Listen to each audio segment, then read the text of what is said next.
What's up, guys? Welcome to Bully Visions, the bully behind the breeder. You guys, this is our first episode. So excited for our special guest that we have this evening.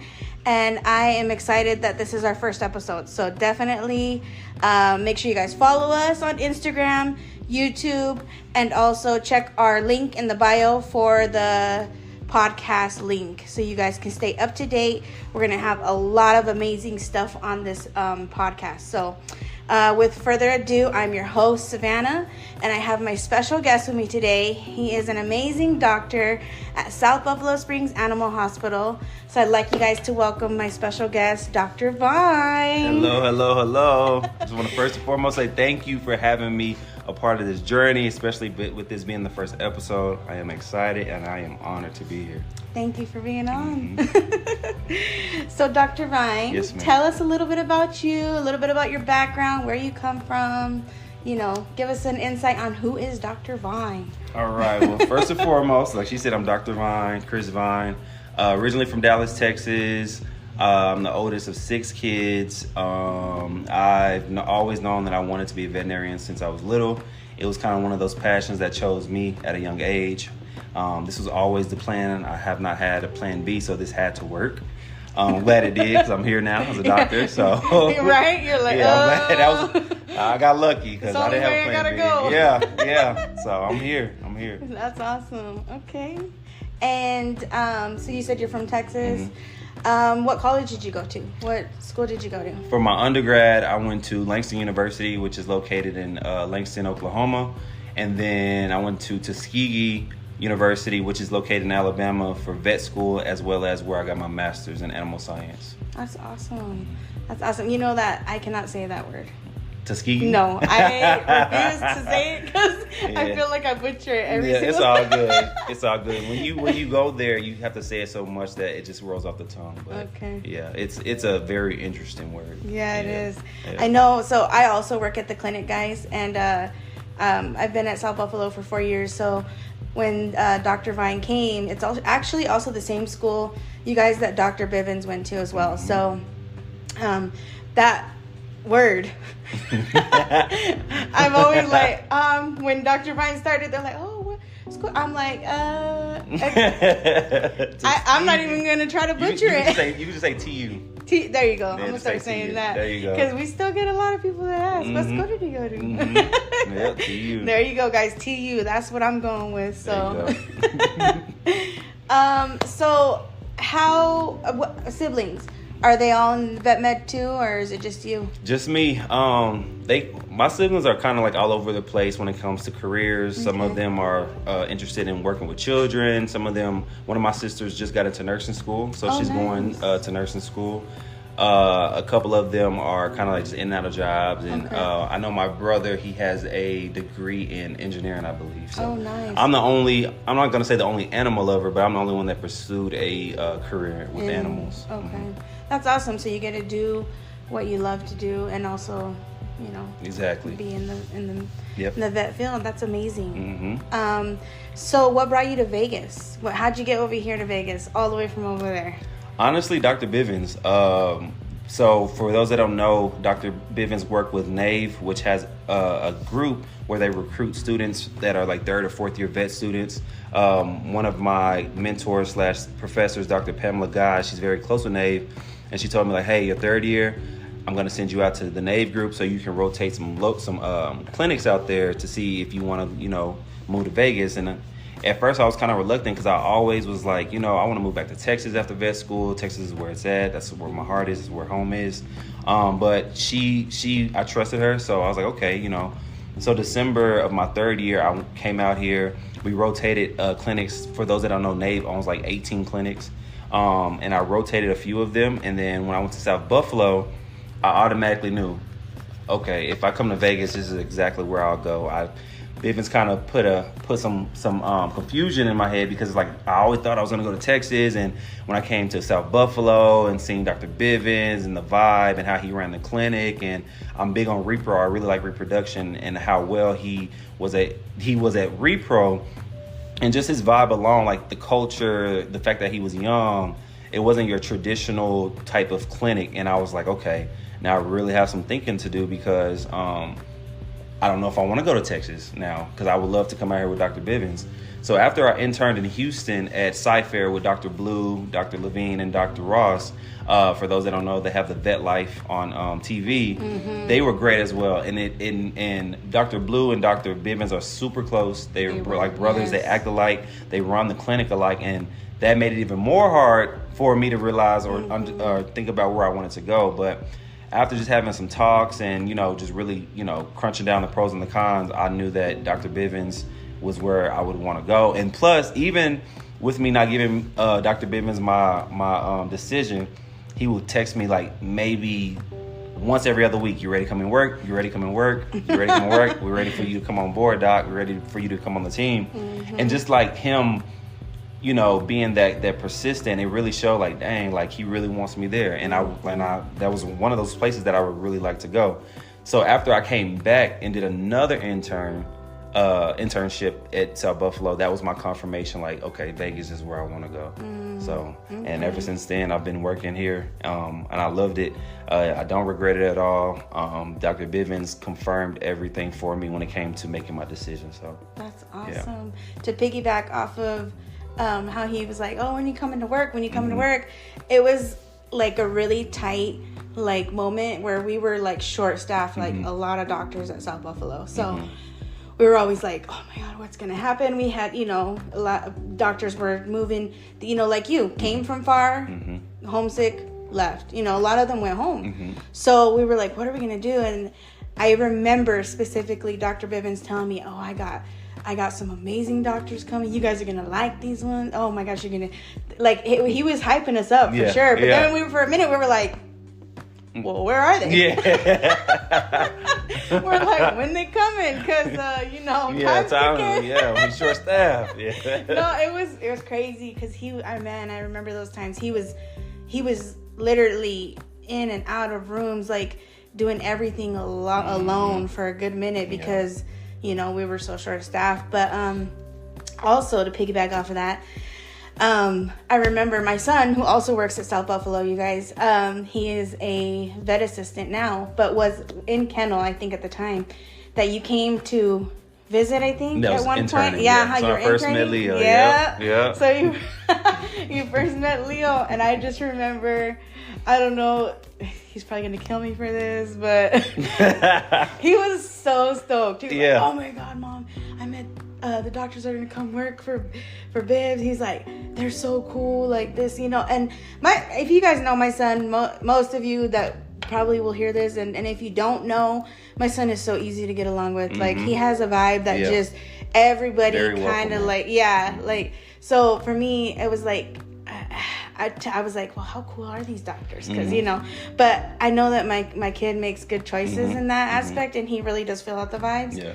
So when he said that, I was like, they gotta be dope. Especially Bivens too. He's hyping us up. Yeah. So yeah, you're all right. Yeah, I remember that boy right. Leo. I like to, because of Leo and everybody else, I can toot my own horn, because I remember it was no awkward stage with Leo. Like, he literally came up to me like we've been on each other. Like, it was legit like, what's up, bro? I'm like, what's up? Ever since, it legit was like family day one. It wasn't like no hesitation. It wasn't no, he's not shy. He was not shy that day at all. So that confirmed even more, okay, working on Dr. Bivens is going to be dope. Now, he got some staff that's dope to work with. I'm like, this is just getting more and more confirming for me. So, yeah, that boy Leo, he, if anything, he made it even more welcoming than, just Bivens alone. So, that's cool. Yeah. That's really, really cool. I'm really excited to have you there. I think, and then for most of you that don't know that, and if you do know, Dr. Bivens was our head doctor at South Buffalo Springs, and he has passed on to the gates of heaven and has left us here with some amazing doctors, which we are grateful for. So thank you for still being here and not leaving us alone. Of course not. But gotta keep the legacy alive. Yeah, we got to keep him alive. Yeah, for sure. This is amazing that you get to experience what he has left behind, and you guys get to continue that journey. So that's really, really dope, and I'm glad that my son got to get to know him close, and you guys got to, get bond, and now all I hear about is Vine and Dr. Cooley Breeze over there. Swedenberg. Yeah, man. I appreciate it for real. Like, y'all are the staff at South Buffalo are so dope.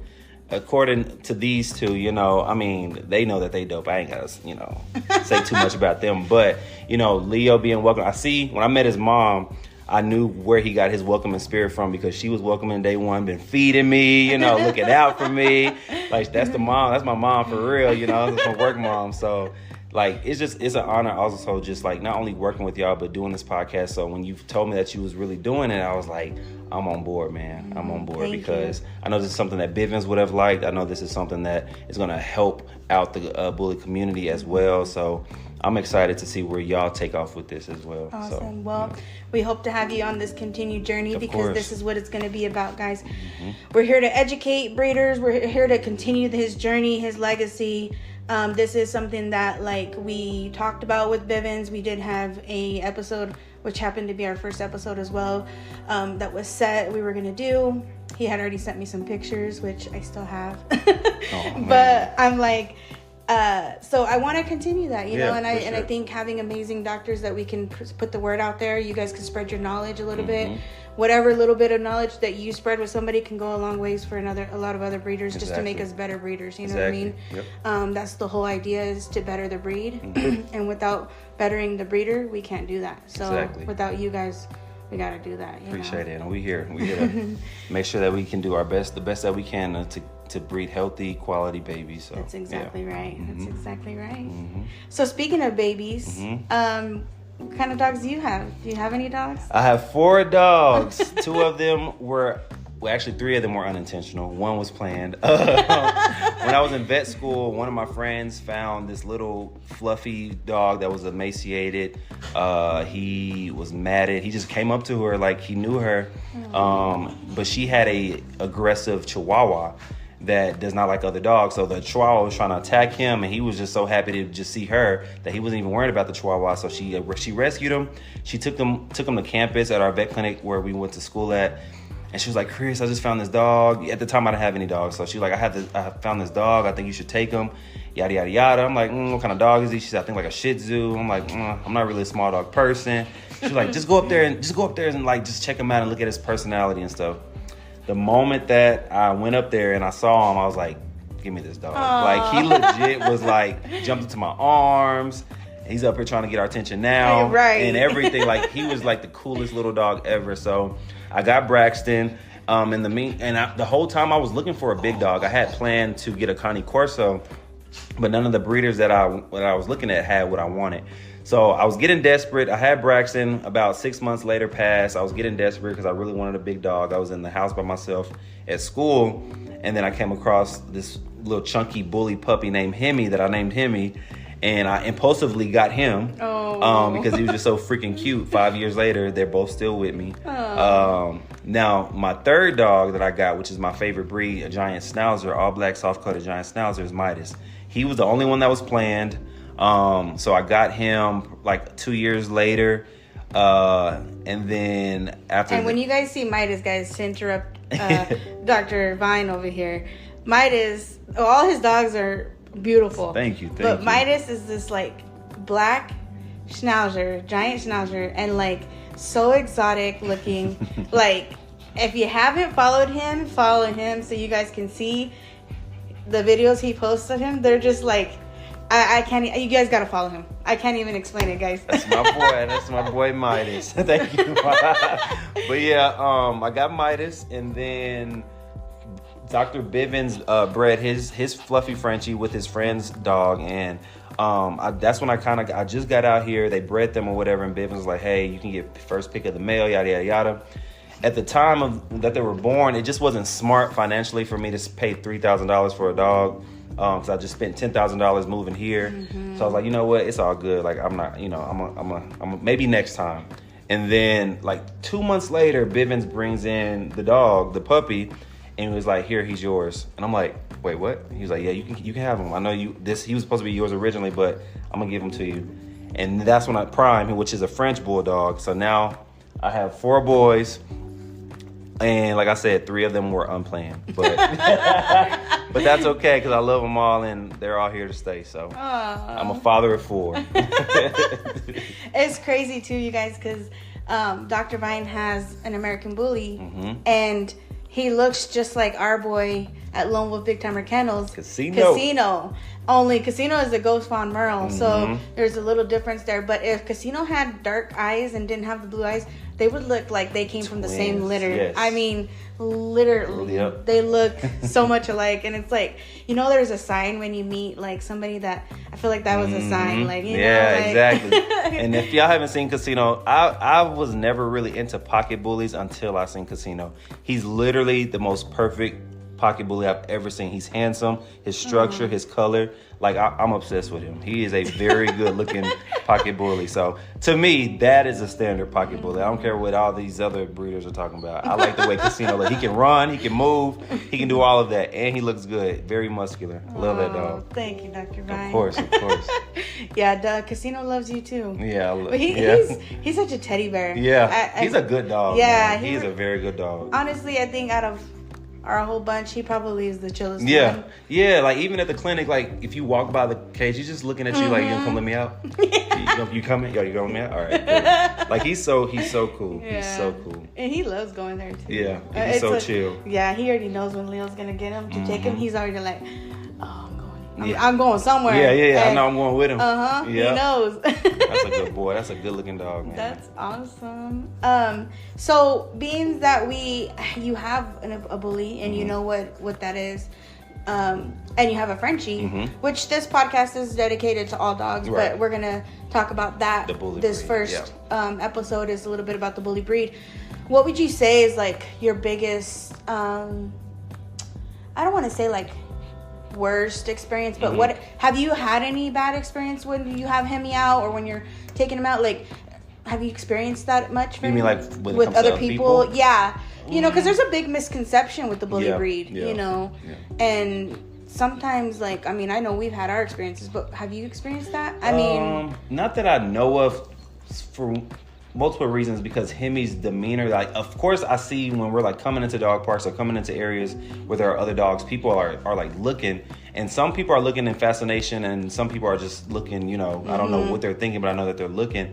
But when he gets in the dog park or where he gets like near them and they see how well-mannered he is and how chill he is, they want to come up to him and pet him and, get more information and just admire how handsome he is and stuff. So I haven't really had any discrimination against him, but then again, I also don't take him out a lot because he's just I don't know if he has anxiety or what, but he just rather just be somewhere off leash in the woods running, like that, because that's what he was used to with me being in school, because I was in the country when I was in school. Country so boy. I was able, he's a country boy, so he's used to like big yards and places where he can just run free and just be a dog. So but when it comes to like going to places, like he's very chill, especially when we flew here. He did really well when we flew here. And he didn't really care to like be in people's face. People came to him, and I think that's what people like too. Like and if he sees a dog, he'll just look, or if he sees a little kid, he'll just look. He wasn't really wanting to, their attention. And I think that's what helped people kind of be at ease with him being around, because he wasn't trying to get to them. know. So luckily, I haven't had any bad experiences with him. With people judging him before they even knew him, because if you know him, he wouldn't hurt a fly. I know a lot of people say that, but it's been 5 years and he barely barks. He barely, I get a little worried because I don't think he would ever defend himself. Swedenborg says he would, but I have had an instance where a neighbor had their dog tied up in the back of their truck, and I let my dogs out at night to use the restroom, and I see the dog just barking and yanking. It was a German Shepherd. And the German Shepherd broke and came charging at Hemi, and Hemi just ran. And he was maybe 11 months at the time, but I feel like it's old enough to you know what I'm saying? He just ran the dog, Hemi was such a non-threat to the dog. The dog just left Hemi alone because Hemi was running from him. He was like, I ain't want to. Yeah, he was literally running. I'm just and then the dog tried to go after Braxton, my little Shih Tzu, and Braxton stood his ground. Braxton was snapping at his mouth and stuff, and the dog left him alone. And that was enough time for me to get the broom and hit the dog or whatever. But that day alone has made me more protective of Hemi, because if a dog was to attack, I feel like Hemi wouldn't protect himself because he's just not an aggressive dog. He's just never been aggressive. I've never sensed aggression from him in any type of way. So, and I agree. Like Yeah. the times that I've seen him, and like now, like literally, he's just so chilled, Yeah. and I feel like that's like Casino too. yeah, you know, like they just, like they're I'm just. a little worried. Like, can you defend yourself? You know, I know the other ones will try, but I think when Yeah. if it was the time, Yeah, you maybe. know, he would. But you know what, guys, that kind of boils back to what this podcast is kind of about. Is, you know, it's really the bully behind the breeder. It's the bully behind the owner. If you raise your dogs to be aggressive, fighting dogs, then you're gonna have issues with them. You know, you can't. Exactly. It's got to be how you raise them, and I think that as good breeders, we tend to. Know that, you know, the way we raise our dogs is how they're going to represent us out there, you know. Exactly. Yes, the bully breed has this misconception. I know, like, our experience, one time Leo was walking, we had just gotten, I think it was it Lumbre, I think? I can't remember. It was one of our bullies. He was walking, and we had just moved into this house that we bought, and the neighbor down the street, you could tell older guy, you know, been there for a minute. He was out there gardening and stuff, and he had some dogs like Braxton. Yeah, well, shit. So yeah. And he picked up his dogs right away and told Leo, and you know, Leo had him on the leash. He's like, "Has your dog ate?" And Leo was like, no. Like, So Leo was like, "No, sir," you know, and he was like, "Cause he looked like he gonna eat my dogs for a snack." I mean, what? literally, Probably wasn't even paying attention to the literally. I was just like, that's exactly what the guy told him, and I was just like, I couldn't believe it. I was just like, you know, it was crazy because obviously our dogs weren't even paying their dogs no mind at all. We was just walking down the street, but it was just insane to me that like this guy would even say that, you know, and the dog didn't even like look their way. No, and you know, like you said, multiple times we've gone to like, you know, little parks and stuff. I try to stay away from the dog parks, same. because you know there's a lot of things that happen in those dog parks. People, but irresponsible owners. Yes, yeah. But I've gotten that where people have left, you know, and they see your dogs and then they leave, and you know. But literally, day before yesterday, I took one of our dogs to go pick up my daughter, Nani's, and one of the ladies had drove by. She was like, "Beautiful dog." She's like, "Does it bite?" I'm like, was that your first response? Yeah, you know, so it's like things like that. It's like any dog, any cat, can bite. They will bite when they're provoked, of course, you know. But no, the dog's friendly. Be the first thing. Yeah, and that's the crazy thing too is the breed. I call them breeders because people are very reluctant when it's Hemi. But they be ready to just come up and start petting Midas when that's who you should worry about. Yeah. If you don't know giant schnauzers, they are not the dog that just be happy to see everybody. I know that they look all exotic and, you know, like all friendly and bougie, as people say, but they were bred to be guard dogs, and they're not your happy-go-lucky dog that's just happy to see everybody. There's been times where, luckily, Midas has not tried to bite anybody, but I just know, like, there was one time this lady just tried to come up and pet him, and he moved his head and like looked at her, and I was still learning my dog at that time too, so I just told her like, don't do that, like don't try to pet him, you know, let him come to you, because people see like, oh, he's just this beautiful long-haired dog, he has to be friendly or he must be friendly, but no one ever just tries to come up and just pet him, you know, even though him is the one that will love you like you exactly like you're his owner. Midas don't. I mean, if you come to the house and my demeanor is okay, he will be okay, but I would be more uncomfortable with a stranger going into my house without me if Midas is there versus Hemi. Because I know Hemi, if someone was to break in, I say this all the time, Hemi would probably show the burglar where everything's at. Like, that's just how friendly he is. Now, Midas, he's going to do what he needs to do. So it's just crazy how just off of looks, people think like, oh, the bully must be mean when, and that big fluffy black dog must be the nice one. You know what I'm saying? So it's just crazy because you can't judge a book by its cover. And I know we hear that a lot, but just even with dogs, like, you can't do that because Midas is the guard dog. Of all my dogs, he is the guard dog. That's exactly right. You know, people need to just... And that kind of goes into what I kind of wanted to talk to you about, pick your brain about a little bit, is everything that's happening in UK. Yeah. I mean, to be honest, it kind of feels like discrimination too over there because they're making these people do this thing, horrible thing to their dogs. With it's not their it's like their right. Exactly. I mean, I know that there's one camp that I follow on Instagram. He moved to Spain just because he wasn't going to do that to his dog. He full on moved to Spain. Yeah. I mean, like, what is your opinion on that? I feel like that's. I mean, it's not okay at all. Like I not only because I'm a bully breeder and I think people also loop pit bulls, American bulldogs, Staffordshire Terriers. They link all of them together as a bully. You know what I'm saying? Yeah. And not to like single out any specific instances or any specific breed, but most attacks are from like your Staffordshire Terriers or your pit bulls. They're not necessarily your bullies, the actual bullies like your exotics, your pockets, your standards, your XLs.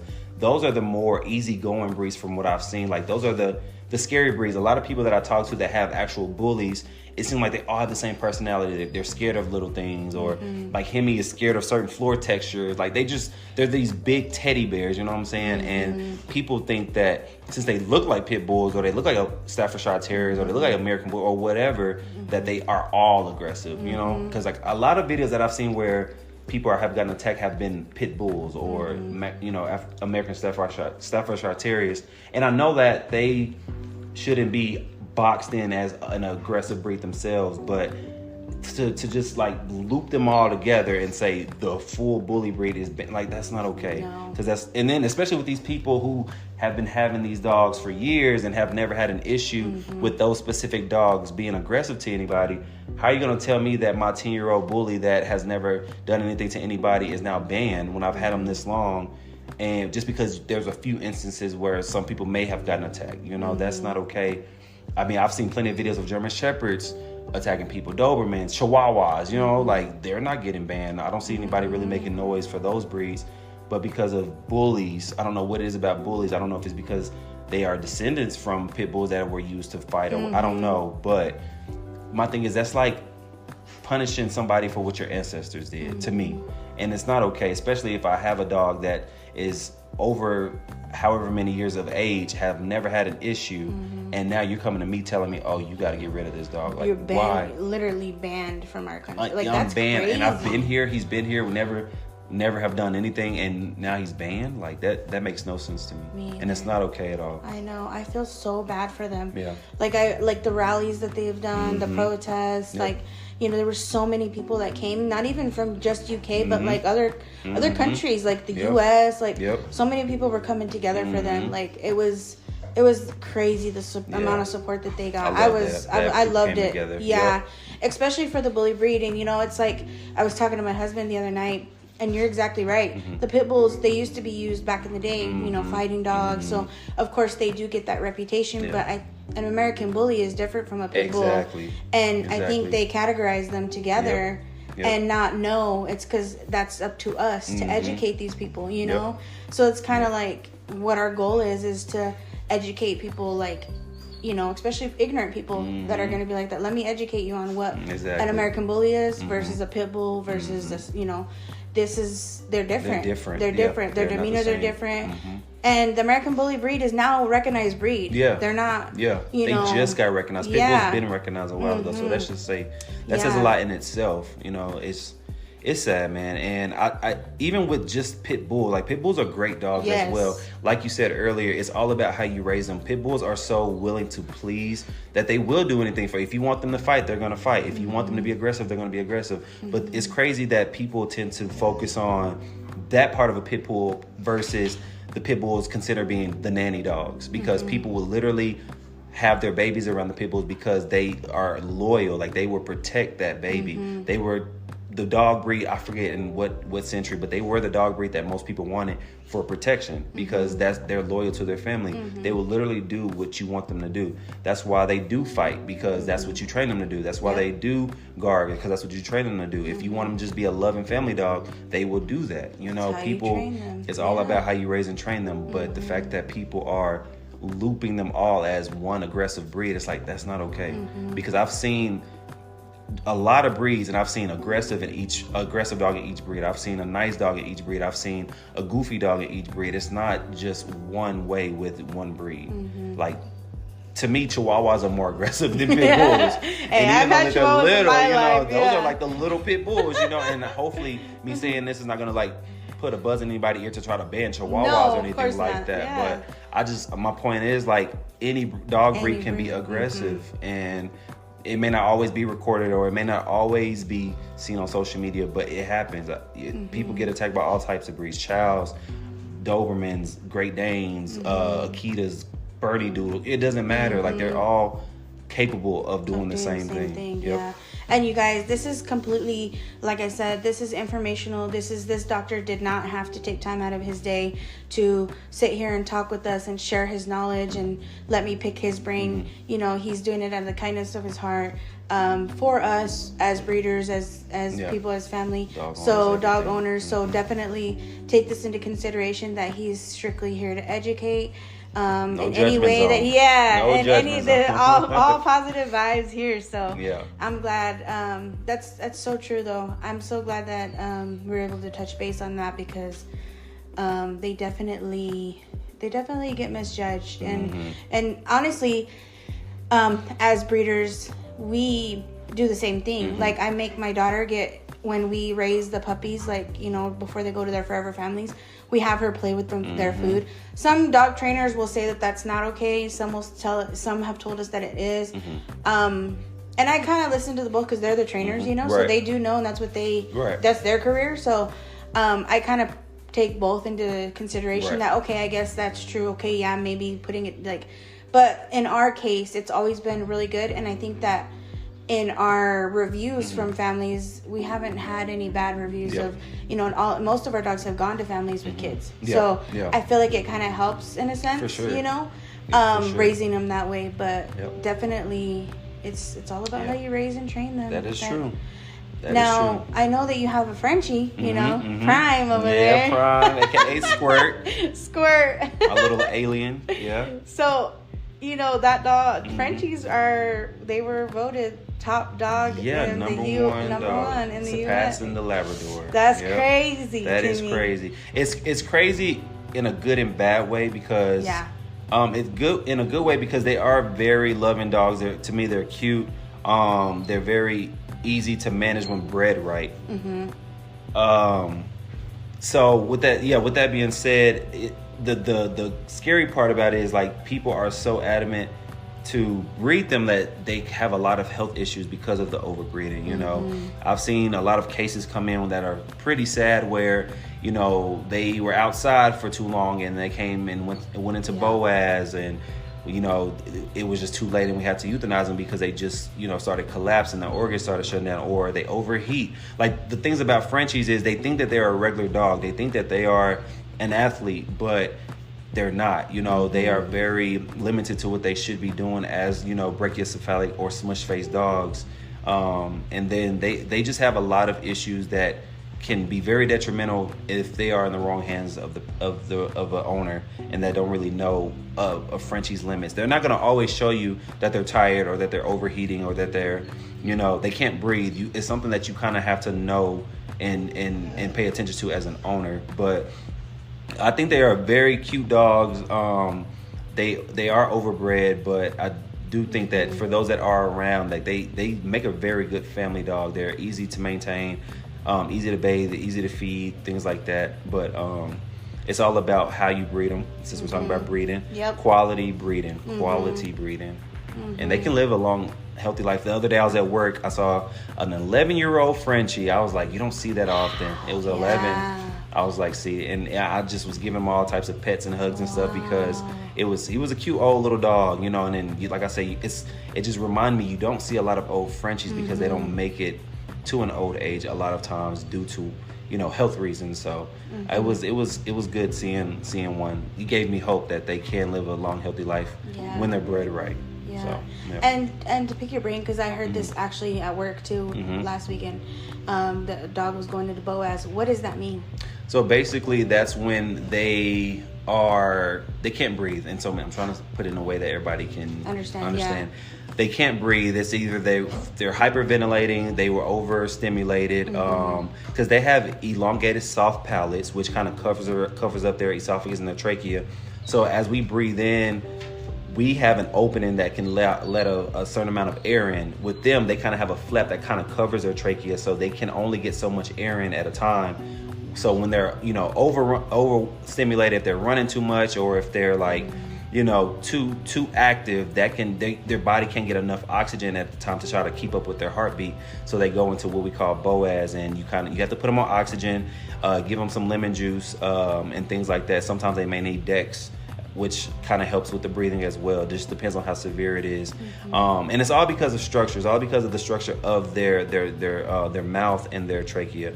So that's why I say they think that they're regular dogs, but they're really not. They can't breathe the way that a normal dog breathes. So you have to limit their activity. Yeah. I actually was talking to somebody at the clinic. They breed Frenchies too, and I just said, I kind of explained it like Frenchies are kind of like a designer bag. Yeah, for sure. Or like in a sense, and that doesn't mean like a bag, but like basically they're designer, they're luxurious. They're gonna come with a lot of responsibility. They're gonna come with, like you said, you have to take care of them because they are not just your regular dog. They're, I would consider, a luxurious pet. Very fragile, very luxury. Yes, the luxury for sure, because that, I agree. I love the Frenchie breed. I do. We don't have any, but they got the pocket bullies, right? The cute pocket bullies. We have the bullies, the ones that can breathe. They do breathe. They run. They jump. Yes, they do all that. Exactly. And I don't think I mentioned, for those that don't know, BOAS is brachycephalic obstructive airway syndrome. I don't think I gave the definition of what that is, but that's for awesome. Those that don't know. Yeah, I didn't know that, but I just remember a dog coming in. They're like, he's going into BOAS, and I was like, what is that? What is BOAS? And sometimes I pick my son's brain too, because he works alongside with you guys all the time. So he'll be coming home. The repo guru. He'll be coming home saying all this weird, I'm like, what does that mean? Yeah. Like, do you really know what that means? Or you just... He knows his stuff. He knows his stuff, for real. So, getting into like South Buffalo and the repro, what is your intake on that? Like, you're getting into that. That's gonna be somewhere you want to journey off into. Yeah, I've always been interested in repro. I grew up with horses, so it started off with repro and horses, but as I kind of went through vet school and learning the medicine side of horses, I kind of like strayed away. I just loved, growing up, I didn't remember horses being this fragile until I got into vet school and started seeing these quote unquote new age horses. So I kind of stayed away from equine and kind of just focused on, small animal, mainly dogs. So I've always been interested in repro, and it's just cool to like literally see the progression of like life when you, from the time of insemination to the time of birth, it's really cool to know the numbers, to know when to do a TCI versus a surgical artificial insemination versus a regular artificial insemination, to really know the progesterone and the LH surge, to really know the detailed science behind getting or getting a dog pregnant. It's really cool. You see the ups and downs. You learn a lot from, just doing the actual inseminations or the actual breeding. It's really dope. Like, especially when you are the one that's literally been there since day one, from the insemination to actually doing the C-section or seeing the puppies come in for their vaccines. It's really like, wow, like I helped create this life. And then you also get a peace of mind because you know that it was done in a very professional and safe way for the dog. We're advocates for these dogs, and we're advocates for all of these animals that we breed. And if I feel like a dog is not a quality breed, or is gonna be in danger if I were to breed this dog, I can speak up for the dog and be like, hey, I don't think we should do this, or hey, I don't think that this dog will be a good candidate for breeding because it can go left really quick. You know what I'm saying? So being that voice for the dog, and not only, just doing it just because the owner wants you to do it, it's really important to me, because some owners, they don't know the inside of what's going on with their dog, So that's your job to really see if this dog is a candidate for breeding, or see if this cat or whatever it is that you're breeding. So being an advocate for these animals, and also being the creator of the animals' babies, it's legit. Like it's like no other. That's it's literally amazing. like no other. That's crazy, because that was just what I was gonna say. Is like we're literally the voice for them, you know. Yeah. Even myself as a breeder with Lone Wolf Big Timer Kennels, like, you know, we do all of our, you know, our dams, you know, screenings and her health check and making sure she doesn't carry any kind of diseases, and then also our studs, you know, we make sure that they're all on top notch health, because at the same time, you know, we can't be just producing dogs out the, you know, without just because they look good. Exactly, you know, and that's, I think that's kind of like what's wrong with the bully community right now, is that there's so much overbreeding, you know, extreme breeding. Too many people have access to the breeding. It's so crazy. And it messes up for the quality breeders like you guys. Like, and I'm not only saying this because I'm on the podcast, but I've seen them actually screen their dogs. I've done physical exams on their puppies and stuff, so I know that they are quality breeders. But I've also seen breeders who are in it just for the money. Like I've told them about heart murmurs on dogs and other issues that I've found on their dogs, and they're still wanting to breed the dog, and I'm just like, dude, like they can pass this on to their puppies, or you know, that can cause their heart murmur to, you know, go up to a higher grade, or you know, it's just a lot to it. You know, and especially with putting them under anesthesia, like it's a little bit more serious when you do things like that. So you know, I like that there are still people like Lone Wolf Kennels that, you know, will listen if you know, I tell them like, hey, I don't think this dog is a candidate because of A, B, and C. And they're like, okay, we won't do it. You know, but there are people who don't care.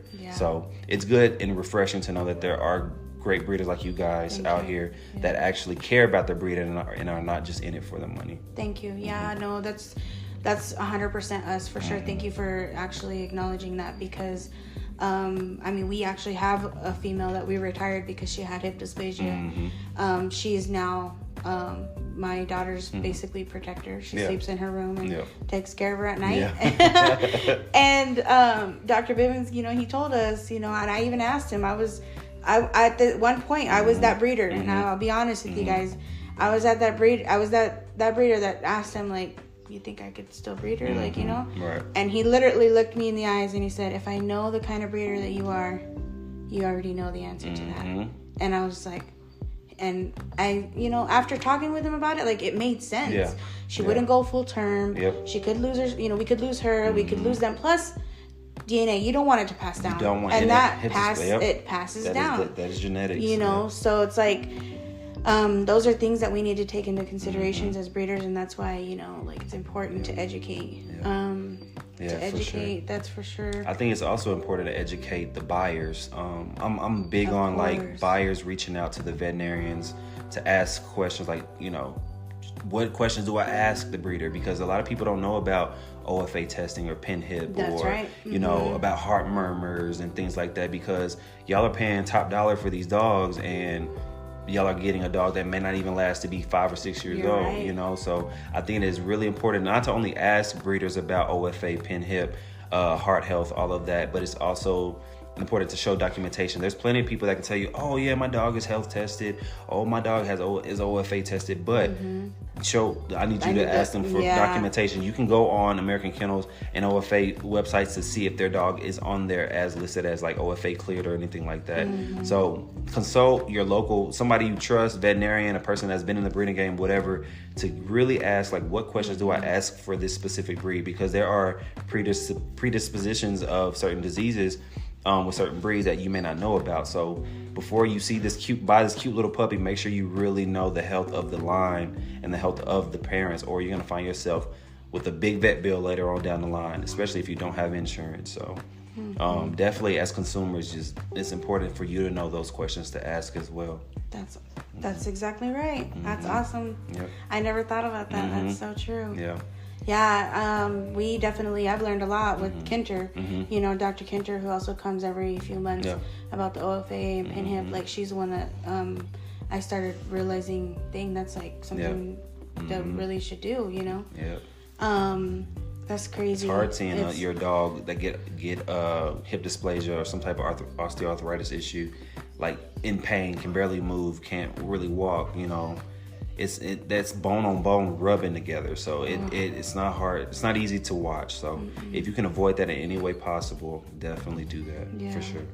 So on social media, we actually asked everybody to kind of ask some questions. They didn't know that I was going to have a veterinarian on my podcast or anything. We just kind of asked. So we have some couple random questions for you. Okay. You can feel free to answer or not. Okay. So one of them is kind of sad. I don't know, but it's okay.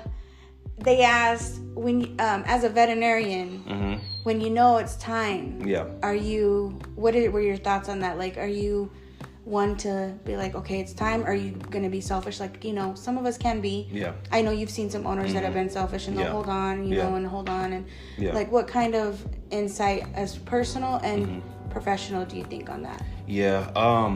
Again, like I said earlier, we're advocates for these animals. Based on our experience and our expertise, we know how painful or how uncomfortable the patient may be or the baby may be. I'm the type of doctor to be honest with the owners, especially if they ask me, what would you do? Yeah. I think about that all the time when it comes to my personal dogs. I've had multiple conversations with my fellow vet co-workers and techs as well. Like, when that time comes, will I want to do the euthanasia, or will I want somebody else to do it? Would I want to be present? Would I not? At the end of the day, I don't really know the answers to those questions, but I know that when it's time, I know that I'm going to be the one like, all right, it's time. I'm not going to try to prolong it. If God forbid one of my dogs get cancer, I'm the type of person, I'm not doing chemo, because I know the percentage of chemo working is not that high, depending on what the cancer is.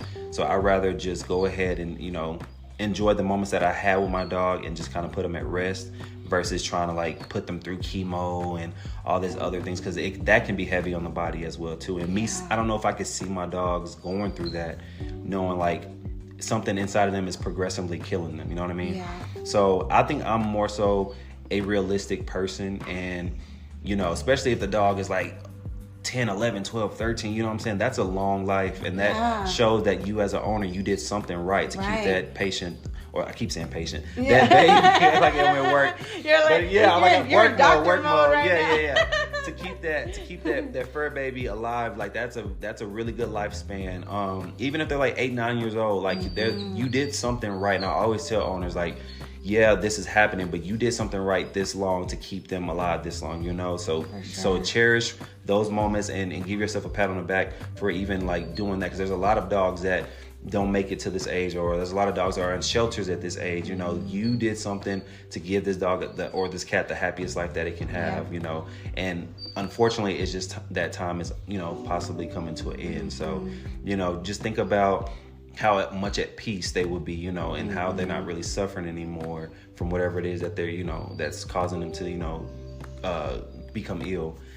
So I think I try to be as realistic as possible without saying, yes, you just need to do it. You know what I'm saying? Yeah. Because at the end of the day, that's hard, but also, it's hard for me to see the dog or the cat in the situation that they're in as well. So now if it's something that I feel like they can prolong, or they can, have a couple of months or whatever, of course, like, let's just, let's just keep them comfortable. Let's do some NSAIDs. Let's do this. Let's do whatever they need to stay comfortable. I'm okay with doing that, but if it's something that I know they can't, they can't live comfortably with, then I'm like, I think it's that time, And luckily, thank God so far, I know I've only been a vet for like 7 months, but thank God so far, clients have been really cooperative with, making the decision. They'll ask me, what would you do, doc, or what do you think? And they know that my opinion is literally based on what I think is best for the animal. So it's like I it's sad, but I know that I'd rather the animal be at peace and not suffering anymore than me being like, okay, let's try to keep him here a little longer for you. You know what I'm saying? Right. 7 months, guys. Did you hear that? It's weird saying it. He's already this knowledgeable at 7. Oh, my God. You got to think about all the schooling you did too. But I don't think about it. I would not wish vet school my worst enemy, but I'm glad I did it. I'm glad I did it. Right. Well, we're glad you did it too. Yes. I met some amazing people outside of you guys. I've met some amazing people on this journey. So, and you're still gonna continue that because I'm excited for what the future holds. Well, thanks for your input on that. That's kind of a tough question. Let's get into a better question. Okay. I think this one's gonna be a little bit more fun. Yeah. So they asked, what kind of surgery would you say was your most extreme surgery? And if exploratory is one of them, what was the most craziest thing you found inside of a dog? So I've only done one exploratory, and that was the most recent one was a bulldog that came in. He just wasn't doing well. He was throwing up, not eating, not really drinking, trying to poop, but not really able to poop. Mm-hmm. Mom and dad said that he has a doggy door that he can go in and out of that, while they're at work. So it was possible that he could have got into anything. They had no clue. They know that it could have been something. So, dad wanted to try the medical way first with just, give him some Cerenia to stop the vomiting and kind of give him some things that would help with the pain or whatever. And then 2 days later, he's like, he's still not doing well. I was like, all right, look, now I tried to do the medical way where, you just try the meds, but I really want you to do radiographs, because I told him that I think we should do radiographs and ultrasound in the initial visit. So this time he was like, okay, let's do it. Saw some things on the radiograph that was, concerning. We knew it wasn't food. So I was like, okay, we really need to do exploratory. I did an exploratory, and it was like a plastic basketball, wrapped in hair, wrapped in like some type of cloth. And it was also like a squeaky toy that was bent up that he ripped out of a toy. So he had like multiple things that was in there. We pulled it out. We got everything out. It was still stuck in the stomach, so it couldn't go into the digestive system. I mean, the large intestines, and it was trying to push through, but it couldn't because it was just too thick. So that's what was causing obstruction. And then a lot of his intestines were really inflamed. So we had to do an RNA, which we had to like resect some of that dead tissue of his intestines out. So once we did all that, closed him up. Literally that night, the dog was like, nothing ever happened. Most times with exploratories, the dog kind of like slow at getting back to itself. It's, you got to really watch them because it's critical. He was up wagging his tail, barking, eating, like he was happy we got it out, and then we were really concerned because it was like, why is he recovering so fast, and it's a bulldog at that. So it was happy to see, like, we were happy, but we were also concerned because no dog really jumps back like that. That's crazy. So, but yeah, dad came and picked him up today. He came and picked him today. He said he's doing fine. He's doing really well at home. So that was a great experience. Outside of that, I wouldn't, but the weird thing is, I don't think that was my most intense surgery. I think my most intense surgery was my first C-section, because like you're dealing with someone's puppy, a breeder's puppy. Like, if you don't know breeders can be a little crazy, because their money is on the line, and they paid all this money to get this dog pregnant, and now their puppy's life is in your hand, and That's also right. the mom's life is in your hand. And we have this rule where you have to get the puppies out within 15 minutes. Even if it takes you longer, it's fine. That's just a rule that we like to say at South Buffalo as, kind of like a challenge, because, the longer that puppies are in the uterus while the mom is under anesthesia, the harder it is, or the longer it'll take to wake up the puppies. So if you get them out within 15 minutes, it'll be easier to wake up the puppies. So keeping that in the back of your mind, but also doing a very good job of like opening her up and, being fragile with the uterus and everything. Like, all of that really takes some, like, a lot of focus. But it's also fun though. Like, it was really real intense, but real fun.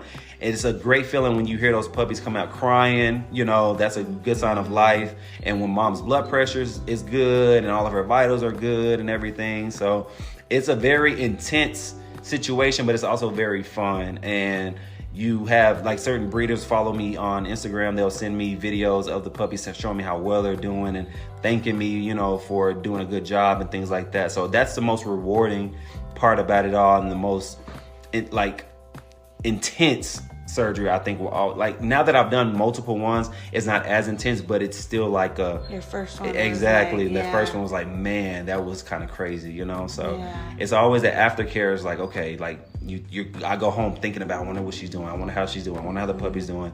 And then, you see them they come in at their 6-week checkup, and all of them are doing great, So it's a good feeling. Yeah, it's a really good feeling. That's for sure. So there you go, guys.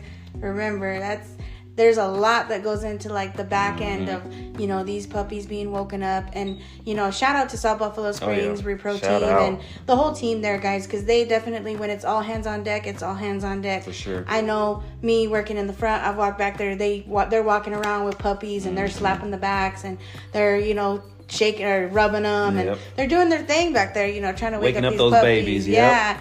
And they're doing so much, and that there could be an emergency that comes in, you know, at the same time. I've seen them all hands on deck, guys. So shout out to South Buffalo Springs Animal Hospital, the team. You guys are doing great.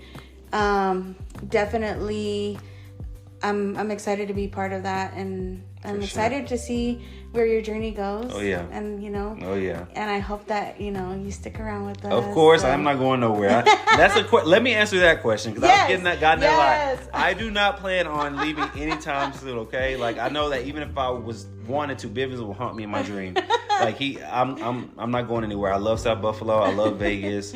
I just got here. I want to, you know, I know there's a lot for me looking forward. So, and like I said, I've only been here 7 months, and I feel like I've learned a lot, and I've done a lot. So, and I know there's so much more that I'm supposed to do here before I ever think about leaving. So, I'm not going anywhere. That's awesome. That's awesome.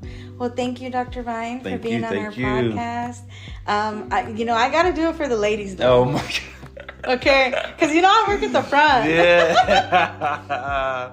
You guys, Man. I'm not even kidding you. We're gonna end this podcast, but I gotta shout out the ladies, okay? Because as you know, I work in the front, and you know, like, I'll get these ladies that come out of the rooms. They're like, "Oh, what's that doctor's name again?" I'm like, "Oh, it's Dr. Vine. Oh, he is so good looking." Oh my God. So I've had multiple ladies ask Dr. Vine, Oh my you know, God. "Are you single? Are you single, ready to mingle?" Yes, no, maybe so. I'll answer on the next episode of the podcast. Oh, dang. Okay. We'll see. I may even show y'all who she is. Ooh. If there is a she. If there is somebody, I don't know. We'll see. Guess you guys will have to stay tuned. Yeah, we'll see. All right, guys. We're going to end that with Dr. Vine, and thank you for being on the podcast, Bully Visions. You guys, I want to go ahead and say thank you guys for tuning in. Thank you for your continued support. Remember to follow Bully Visions on Instagram, YouTube, and link in my bio will take you to our podcast. Stay tuned for more episodes. We are going to be here for a long while. We are going to help educate the bully community, the dog community, cats. We're going to get into a lot of stuff, guys. So as your host, Savannah, I would like to just say thank you. Yes. This episode, I tend to end with a quote, but this one I'm definitely going to just end with the dedication to Dr. Bivens. Yes, long live Bivens. Yes, long live Dr. Bivens. Aaron Bivens, who was a friend, mentor, he's a father. He's a son of an amazing woman and man, Mama Biv and Papa Biv. So I dedicate this episode to him, and I'm going to go ahead and end that. With that, count your blessings, guys. Love your loved ones. Yes. And take care. We'll see you guys on the next episode. Next time. Thank you. Bye.